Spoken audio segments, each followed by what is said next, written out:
تعالوا بقى شوفوا بنت اختي العسل جابت لي ايه. بصوا الجمال، بصوا الحلاوه، بصوا عبايه تحفه تحفه تحفه تحفه، جميله جدا. بصوا بقى اللي بتتلبس من تحت، تمام.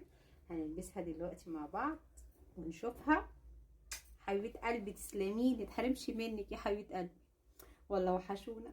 بيقطعوا فينا والله، بياخدوا قلبنا وهم ماشيين. تعالوا نقيسها ونشوفها مع بعض. قولوا لي بقى رايكم ايه، لايق عليا العباية؟ قولوا لي. بصوا حطيت عليها الحزام ده، عادي ممكن احطه وممكن اشيله، يعني شوفوا كده، هي حلوه برده من غير حزام. ايه رايكم؟ الشياكه والقرفه، لا ذوقها حلو بصراحه. تحفه تحفه تحفه، ذوقها جميل بجد. ايه رايكم؟ يليق عليا؟ يلبق لي ولا؟ مستغربه نفسي، بقالي كتير ما لبستش عبايه. مستغربه نفسي، استنوا كده.